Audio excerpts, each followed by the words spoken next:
Warning. This show may contain blunders, tangents, and inaccuracies. We try, but words are hard. Spoilers are inevitable. You've been warned. Lastly, the following is the opinion of two middle-aged media junkies. Try not to get butthurt if we say something you don't like. Viewer discretion is advised.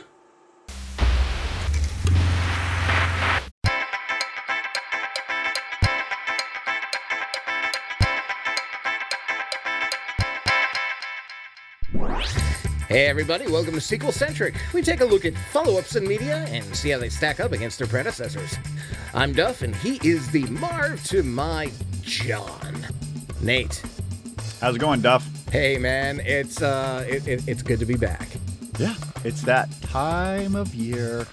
It's Christmas time. It's Christmas time. And what better way to celebrate Christmas than with a Die Hard movie? And of course, most people celebrate Christmas with Die Hard 1, but that's not what we're doing today. What's on the docket today, Duff? Die Hard 2. Die Harder. Yeah. It was actually called Die Harder in the movie posters.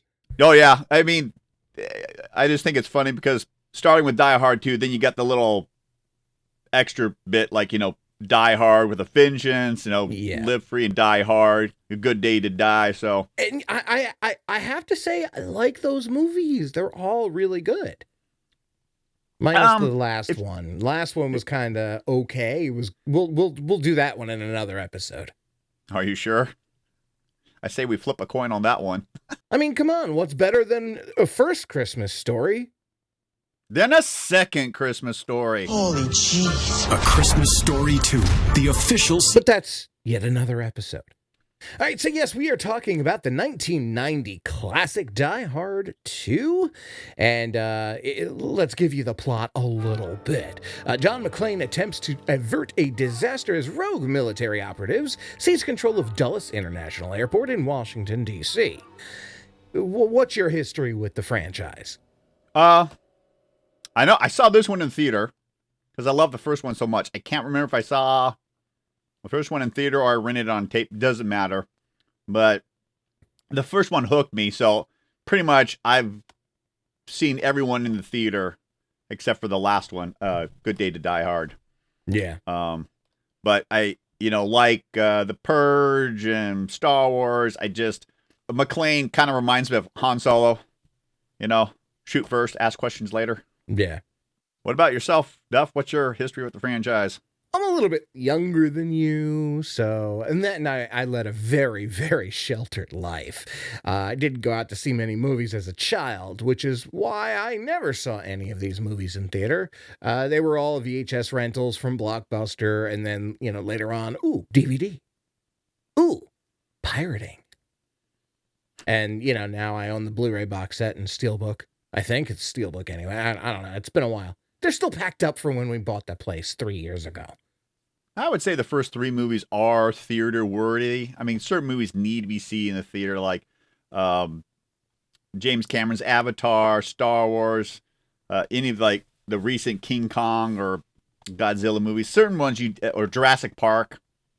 Yeah, I will give you. I will give you the Jurassic World. The new Jurassic World movies are amazing, and yes, if you're into King Kong and Godzilla and all the like Mech Attack Warrior, all of that stuff, they are great in theater. I'm gonna say something that might offend you and some people on the show, but it's just what I am. I'm not a fan of Avatar, not in the least bit. I have a hard time seeing stuff in 3D. I'm good for about 15 minutes. So if it's like a 3D ride at Universal Studios or Disneyland, I'm good to go. Anything else besides that? I'm talking about the movie, man. I know. But I'm ramping up. So many people kept telling me, you have to see this. You have to see this. And when people tell me I have to do something, I just put on the brakes and I don't do it. I saw it like 2 years later. And I understand that movie. To appreciate the full spectrum of it, you had to see it in the theater, 3D, and basically right in the center. Okay. I saw it. To me, it was just another sci-fi movie. with Sigourney Weaver in it. And for me, I like her in the Alien franchise, for better or for worse. Okay, getting back on to Die Hard 2. Wait, Aliens and Die Hard, both 20th Century Fox properties, now owned by Disney. Yeah. There's your connection. Yeah. When I was rewatching this, I was amazed again, because I usually don't watch it as much as, say, the first one and the third one, which are my two favorites. Yeah, I in think the the series, third one is probably my favorite. because they have a strong connection, sort of like, Purge, Anarchy, and Election Year, and some other movies we'll get around to talking.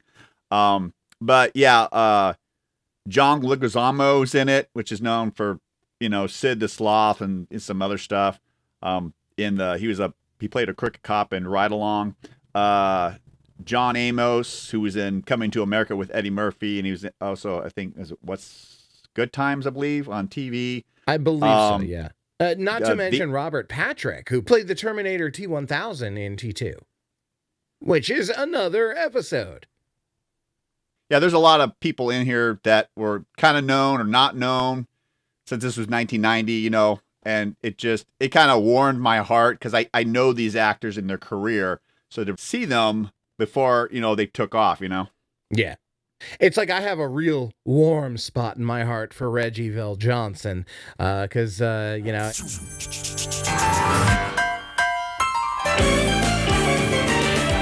Okay. Come on, TGI Fridays. Okay, fine. Family Matters, Urkel. Fine. Can we get to the pros and cons? Get to the heart of the matter? All right, here's my first pro. They took absolutely no time getting reacquainted with John McClane in the sequel. And he made it so you really don't need the first movie as a prerequisite. He got you right up to speed. And kind of a con, but it's a non-con, really. It's really weird to see people smoking in a freaking airport. Yeah, when I was rewatching this with Sandy, there are certain things that were just the norm back in 1990, which is not the norm now. A, the lack of security, because it was... B, Bruce had hair. Yeah. Pagers, smoking. So it almost felt like, dare I say, like a period piece almost, because it's like if you're getting in the TARDIS or the telephone booth like Bill and Ted, and you're cranking it back a bit, because there were so many things that popped out at me that I'm like, oh, fax machine. Some people still kind of use it, but definitely the pager and smoking. Oh yeah, and the kind of the lack of security. Those are the three things that popped out at me. Yeah. So what about you? What pros you got? Just about everything. I mean, if you like the first one, it's more John McClane. Yeah. They pretty much use the same formula, just with its own twist. Instead of it being in a high-rise building, it's at an airport. So I guess from a certain point of view, you could view this or classify this as a airport disaster movie, like they did all those ones back in the 70s or whatever, and that's one of the reasons why the Zucker brothers did the airplane movies. Wow. And they pretty much have all the same characters. McClane's in there. You got a cameo from Al, Mr. Twinkie. You got Holly. You even got the sleazeball. That's my gift, Mrs. McClane. I notice things. Things other people wouldn't see. It's how I make people curious. Don't you mean nauseous? And it pretty much follows the same formula for the most part, right? Close to Christmas, the disaster, Holly's in trouble, John comes and saves her. But I like the twist with the whole airport thing, So yeah, you're still covering a lot of ground. And they even threw it. He's crawling through another air duct again. He's down in a basement. And he even makes comments about this, right? And another basement, another elevator. How could the same shit happen to the same guy twice? yeah, exactly. And once again, like you said, you don't have to watch the first one, because the little nods they put in there reference it, but you don't need to see it. But it might want you to go and watch it. You Yeah. don't have to watch the first one to watch the second one, which it kind of is a rarity in my book. Most trilogies, you got to watch them all in a row, like Back to the Future 1 through 3. Well, again, as I've said on record previously, you don't need to see one. It definitely benefits, but you don't need That's to. your opinion. No, I'm just saying if you're first getting into it and you Let the now, comments granted, decide who is right and who is wrong. You know what? hey, It doesn't matter. I invite the comments.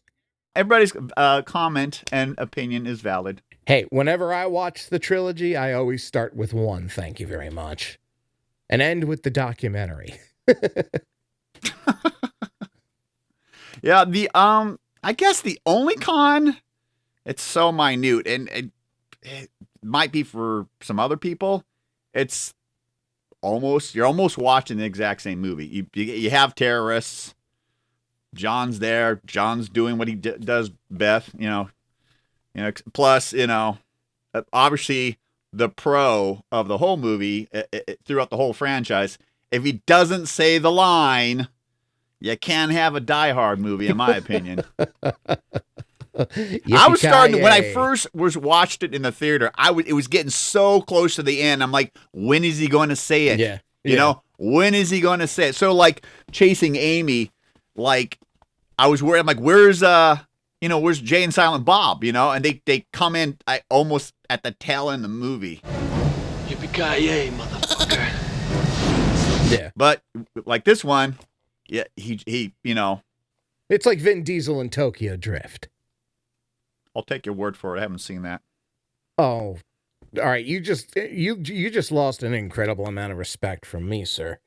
That's okay. Somehow I'll sleep tonight. I mean, come on. If we're going to talk about amazing franchises, we've got to start somewhere.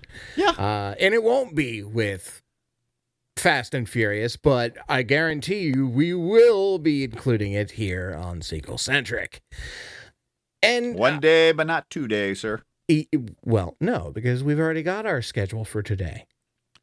So, yeah, getting back. Yeah. The only con that I can think of is it's basically the same thing, but I think it's ironically the same thing. Just once, like a regular, normal Christmas eggnog, fucking Christmas tree, little turkey. But no, I had to crawl around this tin can. And the plot was believable. no, yes. I mean, yeah, airport terrorists. It seems like in the 80s and early 90s, some dictator or drug smuggler or something coming up from some South American country coming into the U.S. and then shit goes down. You're right. And then whether it's Arnold Schwarzenegger, Stallone, Van Damme, someone comes in to save the day. And, at least with the first movie, it was so believable, unlike a lot of the, Schwarzenegger's movies and Stallone's movies, like Rambo and other stuff where, one guy who seems like to be doing impossible stuff. And like in the first one, and even in Die Hard 2, you see John McClane really getting messed up. He's bleeding. The first one, he's walking on glass. And so, yeah, I mean, that's, I think, as another element of believability to the first couple, at least in my opinion, the first 3 Die Hard movies. After that, it starts to get a little ridiculous, but I love John McClane so much. Yeah. I definitely 4 and 5 kind of jump the shark, as they say, but I don't care. I love the character so much, and he. Yeah, 4 was definitely one of those movies you can love it or hate it. I loved it. I really thought 4 was great. It was filmed right here in Baltimore City. Some of it, anyway. The tunnel scene was filmed. And I was actually in the tunnel today, by the way, that it was filmed in. Look at you dropping names and places. Yeah, well, I just happen to live in Baltimore. But anyway, I did like 4 a whole hell of a lot. 5, great movie. It's starting to get a little aged, though, Well, just as a like- franchise. No, I will agree with you. I mean, another franchise that I think that has the same amount of movies in its roster, Pirates of the Caribbean. Oh, God, First yes. one, excellent. 2 and 3, still good. But by time 4 comes around, I'm done. I don't want any more. Thank you. I'm full. so, and 5, it's time, like, oops, like at a hotel, it's time to check out. Yeah. But because the first 3 Pirates movies really relied on Jack, William, and Elizabeth, Will, and Jack. Those 3 make the trilogy, and you took 2 out of the 3 parts out for the 4th one. McClane, whether he's by himself in 1 or 2, or partners up with Samuel L. Jackson, which I feel, in my opinion, this is a different episode, 3 in my book plays so much better than 2.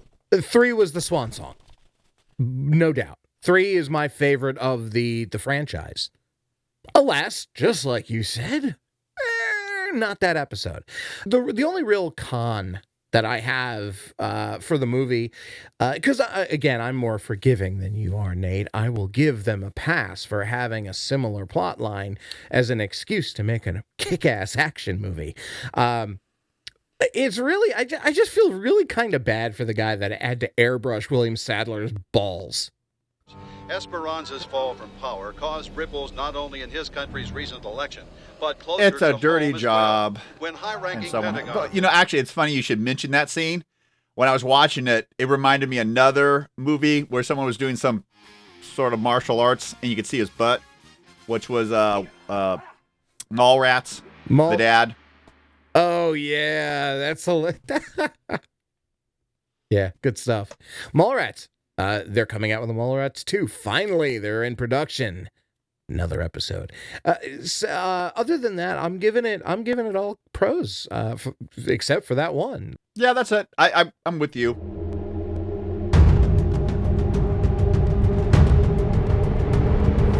So, Nate, you seem to be a pretty big fan of the movie, as am I.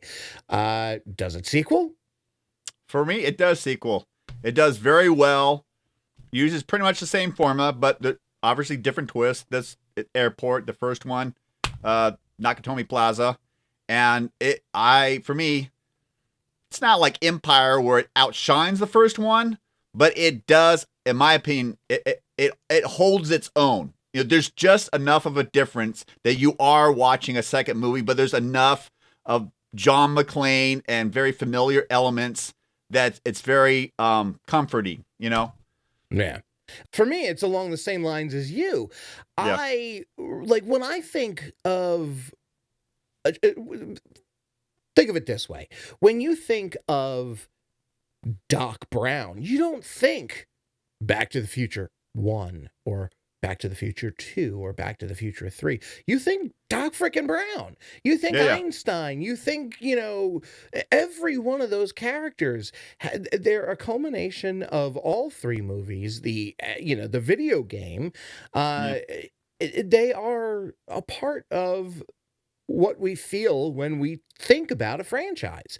So for me, you need building blocks. And this, while it does have a very similar plot line, which we mentioned before as a pseudocon, I really feel that it does a beautiful job of building onto the franchise. And it's what has allowed the studios to write checks to, Bruce and everyone else to do 3, 4, 5, and dog knows what else they're going to do. Aren't they supposed to be doing a TV series or something? Like before, that's supposed to take place before Die Hard 1. I have mixed feelings about that. I'm curious, but it's like, don't do it. Just leave it alone. See, I haven't heard about the TV series, so I'll have to look into that. But if they are doing a TV series, I'm going to be skeptical. Now, that being said, let's look at the sister series. We're all good in there. Did you just... No. I'm gonna get something to eat. I'm famished. The Lethal Weapon TV series made an insanely good first and second season until the lead actor kind of went a little overzealous and too demandy, and so... Damon Wayans? No, Clayne Crawford. And yeah, no one wanted to work with him, and he was doing some really silly stuff. And I'm just do a search, Clayne Crawford fired. Yeah, that, not that. You'll find it. Let me just jump off track for a second. Yeah, sometimes when you got an actor does some good work, you love them, and they jump on the crazy train for some reason, like Randy Quaid. Oh, gee, yeah. And then you're like, what happened? What made you jump off the deep end, And you hate to see that, especially when they're doing such good work, and they seem to get along, but sometimes they get too big for the britches and they want more money or whatever, and then they go all cuckoo for Cocoa Puffs. Agreed. So with nothing else to really gab on about, I guess it's time for a little bit of freedom. Freedom. Not yet. No, not at all, Duff. Now it's time to, rate that movie. Oh, yeah, that's right. I'll keep it simple. You know me by now. If I love the movie, I'm going to give it a buy. I personally love this movie. And if you love John McClane, Bruce Willis, I would tell you straight up buy it. But I would tell the average person on the street, just watch it. Oh, come on. Hey, so we're I'm going just to have telling to you give what's it a in my watch heart. it just because you're telling what's in your heart? Ah!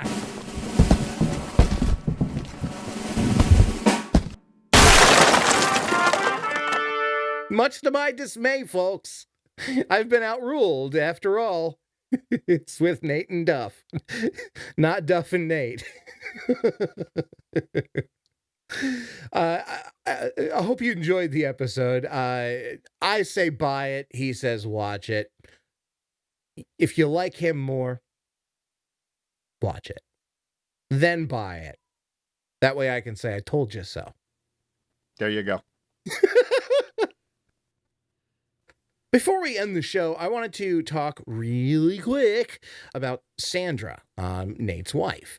Sandra sells candles, and they're amazing candles. They don't affect my allergies like Yank Me Candles does. I can't say enough good stuff about them. But if you go to sandrascandles.com and you get a candle from Sandra, you'd be helping Nate out. And, come on, get the guy a green screen. Help out. Oh, you don't like all this beauty back here? Oh, no, I love it. I just think it would be better if I'm the one who did it. Gotcha. In post. It's how I am as the producer, sir. Think that's another episode in the bank, right? In the bank. Yes, sir, indeedy pie. This is not okay. This needs to stop now. I think we've completed our movie for this episode. Any thoughts? Yep. Yippee-ki-yay, motherfucker. That's it for today, folks. I'm Duff. I'm Nathan. And until next time, ask yourself one thing. Does it sequel? Thanks for watching SequelCentric. Smack one of them thumbs if you made it through the episode.